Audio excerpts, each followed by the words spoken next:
So lastly, at the end of the round, you just put this back here. You put all the dice back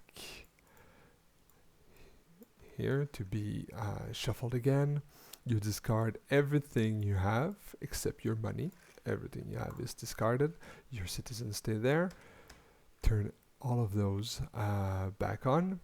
If you had any charge exhausted, you remove them. So everything started new. And now you move the time tracker here, and we just passed here. So that means we fill up the two boards. You have two boards here, choice A and choice B, with tier 1 and tier 1, each of them. Later it's 1, 2, 1, 2, 1, 2, 2, 2, and so on. So you have two different tiers of a building aside from the basic one.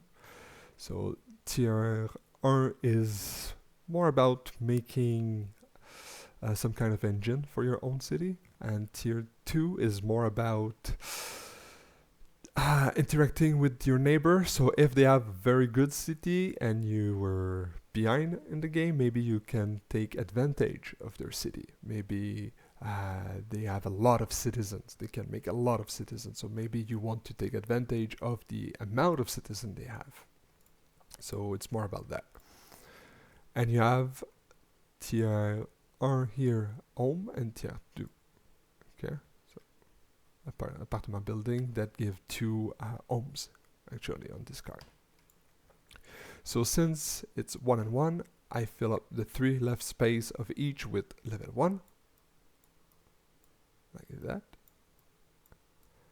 And since it's level 1, I add level 1 home to the right one. You can see it shows here that it's always a home. There we go. So those are the design. Basically, you buy a building. It's just it shows a blueprint. So it's just the side of the building. But on the other side, you actually have the actual building, and they're all different, but they don't show on their blueprint side. So it's like just buying something and then you put it in your city and actually show something very alive. Look way better than the blueprint. So taking turn, starting with the first player, everyone have 2 player marker. This is the amount of cash I want to bid, right? I want to put forward to acquiring new building. I will be able to acquire up to 2 buildings during the turn. So I decide how much I want to spend. I don't have to have this money right now. I just want to tell other people, okay, so I'm going to take this spot here. Let's say I'm okay putting 3 cash to get a new building. Okay? And going clockwise, people will all do that.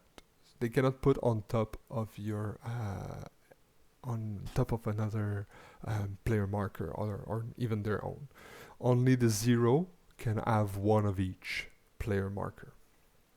And when you reach the last player, you start again with the last player going counterclockwise. So last player will be like this here, this player here, and like I said, every player can have 1 on top of the 0. You just add it to the top.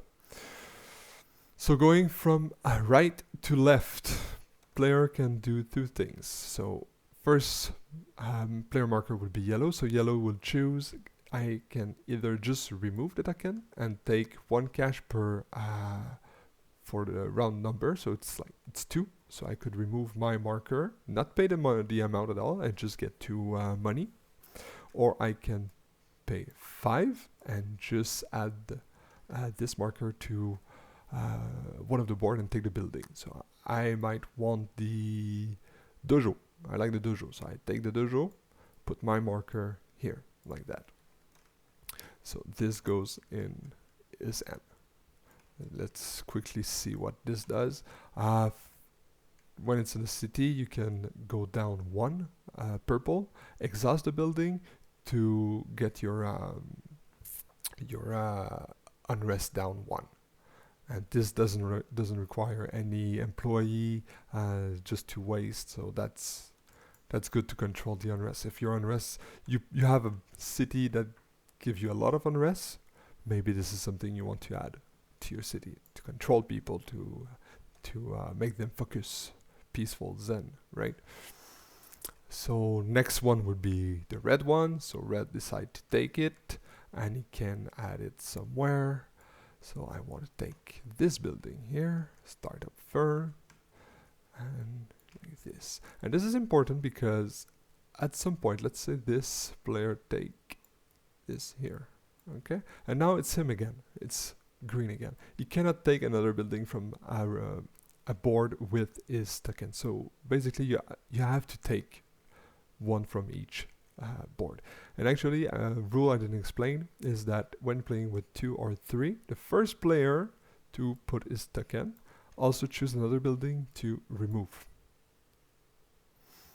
So being first can be very important, because if you always have buildings, the player paying 0 or the player paying 12 will both have buildings, right? It's just that this player will have a lot more choice and might actually be able to remove something else. So I might take something for me and remove something for you. So your city might be less efficient in the end. So let's say this one would take this here. And now we are on the 0, but since I'm on top, I play first. So I take this one, and he goes and take this one. There we go. So this is how you acquire a new building. And as an action, this is another action, you can put a building in your town paying its price. So that means adding the light bulbs, the charge token, taking the 2 waste, and paying the amount of employees required. So this is how, and oh yeah, you can always remove a building to add a building to your town when it's filled up, because at some point you'll have tier 2, which might be better, or just it's all about making an efficient town, making the most point at the end, win.